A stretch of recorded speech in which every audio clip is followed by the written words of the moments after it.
The End of the Fucking World, una de las series más habladas hace un par de años y que a pesar que ya tiene su tiempo, ustedes han pedido que analice a sus protagonistas. Es por eso que esta vez estaré analizando a James y a Lisa al completo. Hola, bienvenidos a la sección de análisis del canal donde con mis conocimientos profesionales en psicología expongo el perfil psicológico de los personajes más votados por ustedes en los comentarios y en las encuestas, incluyendo series, películas y hasta incluso videojuegos. Por cierto, si quieres que analicemos a tu personaje favorito, nos lo puedes hacer saber a través de los comentarios, o quizás ya lo analizamos y no lo has visto, así que te comparto por aquí arriba varias listas de reproducción de distintos personajes. Antes de comenzar, te voy a dar 6 segundos para que chapes tu snack o traigas tu canchita porque este video se va a poner súper interesante.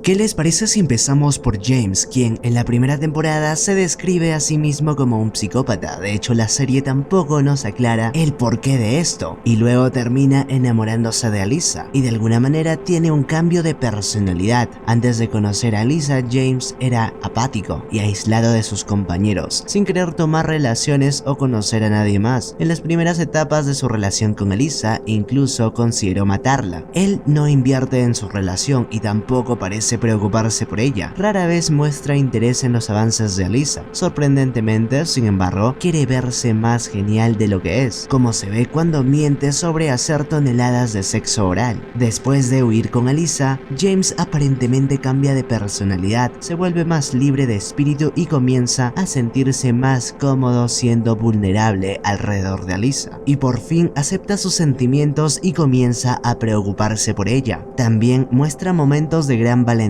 como cuando están robando gasolina y finge tener un arma en su chaqueta para salvar a Alyssa. Esto tan solo si hablamos del romance, pero vamos un poco más a su infancia. Se sabe que su madre, Vanessa, se suicidó frente a él 11 años antes, conduciendo su automóvil a un estanque, cosa que totalmente terminó afectando a James, y más adelante vamos a ver cómo. Incluso esto lo podemos relacionar a la fantasía que él tenía con golpear a su padre, todo esto al menos en la primera temporada, y luego cómo olvidar sucesos como el asesinato del profesor, tema del cual también vamos a hablar por supuesto. Todo esto como una breve y general descripción. Ahora bien, ¿qué les parece si continuamos hablando un poco del perfil evitativo por parte de James, en el cual encaja en muchos aspectos? Esto claro si nos vamos a la teoría del apego. Las personas con apego evitativo pueden reconocerse como personas huidizas de sus emociones. A diferencia del apego ansioso ambivalente que en mi opinión tiene Alyssa, James muestra dificultades para sentir, identificar y expresar sus emociones. Además parece una persona muy autosuficiente, pero porque ha negado su vulnerabilidad y sus carencias, dado que no tenía contacto con sus emociones en la primera temporada. Por lo tanto, podemos decir que muestra una falsa seguridad, en la medida que parte de esa independencia, autonomía y autosuficiencia radica que en el fondo no puede reconocer las emociones que lo asustan y no se puede guiar por sus sentimientos. Por ello, es posible que se lance a hacer cosas sin realmente sentir que desea, que tiene o hasta incluso que necesita. Y esto lo vemos claramente en la serie. Y un hecho que remarca aún más esto es cuando mete su mano a la freidora, porque según él no sentía nada. Esto también incluye los múltiples asesinatos a animales con los cuales probaba y se reafirmaba constantemente que no sentía nada. Incluso estas personas pueden creer que no tienen miedo, que no se ponen tristes y que afrontarán de forma pragmática la adversidad, dejando un rastro de sufrimiento metido en un cajón que luego puede derivar en múltiples enfermedades somáticas, fobias y hasta incluso depresión. Y con problemas somáticos me refiero al posible hecho de que él no podía caminar, y esto relacionado a una enfermedad mental, como es el caso de John Watson de la serie Sherlock Holmes, quien tenía un problema psicosomático que le impedía caminar, pero cuando estaba en situaciones de peligro podía caminar normalmente. Pero terminamos descubriendo que James sí sufrió de algún daño cuando recibió los disparos. Incluso podemos decir que los directores lo hicieron a modo de referencia y de representación con todos los problemas psicológicos que James afrontaba en esos momentos.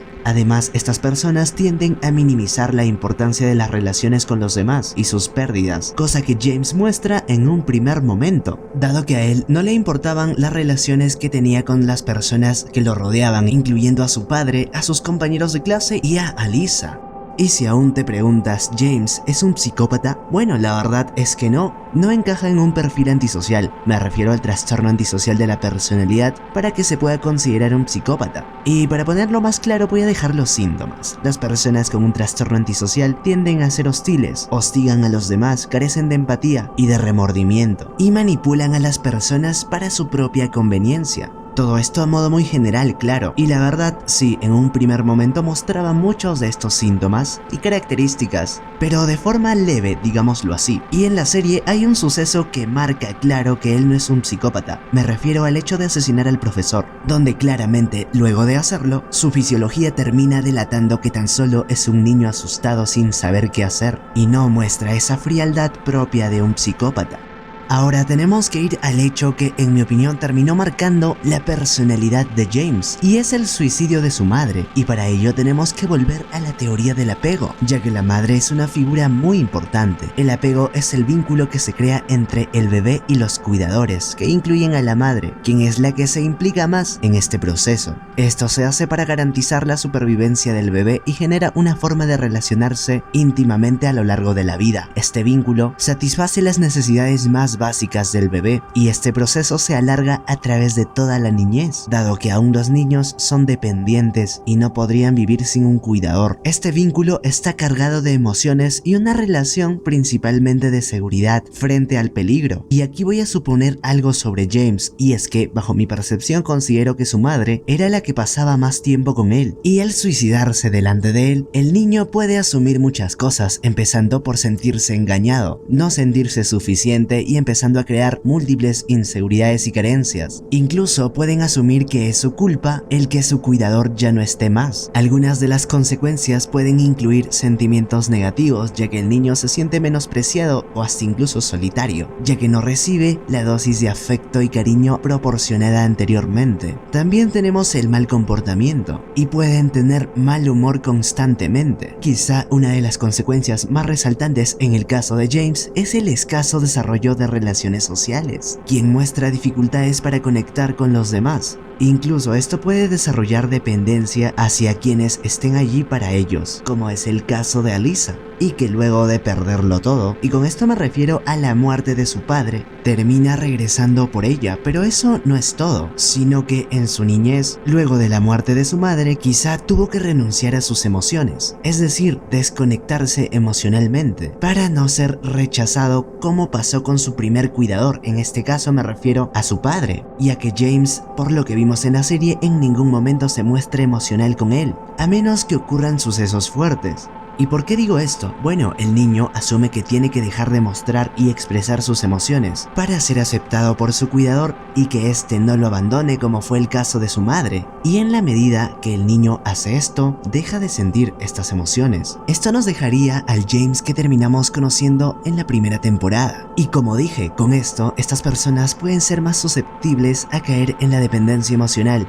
sobre todo con las personas con las cuales se vinculan emocionalmente. Hablo de esto porque James presenta una gran evolución a lo largo de la serie, y si bien es cierto, al inicio se mostraba como alguien seguro que no le importaban las relaciones emocionales, luego de que conoce a Alyssa termina vinculándose profundamente con ella. Lo vemos abrirse, algo que James no había hecho durante mucho tiempo, quizá por miedo a perder a la persona como lo había hecho en el pasado. Y si miramos bien, la vida de James es una tragedia constante en la cual le suceden bastantes cosas inesperadas que terminan reforzando aún más sus conductas asociales, y su vida va tomando cada vez más un matiz depresivo. Y aquí tengo que hablar de la muerte de su padre, y donde terminó, en mi opinión, desarrollando un posible duelo patológico o duelo complicado. Para algunas personas los sentimientos de pérdida son debilitantes y no mejoran, incluso con el paso del tiempo. Esto generalmente se conoce como duelo complicado. Algunos de los síntomas incluyen pensamientos persistentes acerca de la pérdida del ser querido, no aceptar la realidad de la pérdida, y hasta incluso este estado de aflicción constante puede intensificarse y no permite que la persona se recupere. Esto también puede crear un resentimiento por la pérdida y sentimientos de que la vida no tiene sentido ni propósito,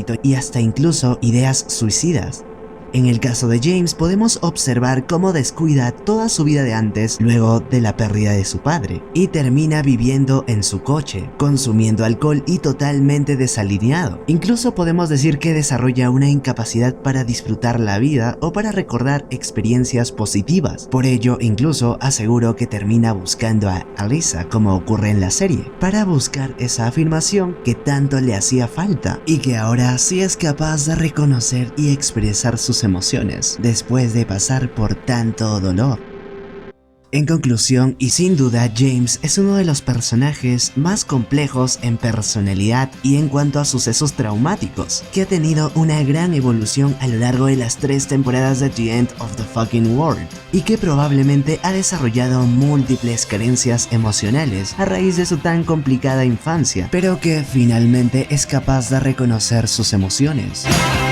Bueno, hasta aquí el análisis de hoy, pero ¿qué opinas tú? Me lo puedes hacer saber a través de los comentarios y atento al canal porque ya se viene el análisis de Alyssa también. Adiós. Ven y mira uno de nuestros videos más recientes aquí. Además, más videos sobre tus películas, series y personajes favoritos vendrán muy pronto. Suscríbete a nuestro canal de YouTube para que no te pierdas de nada.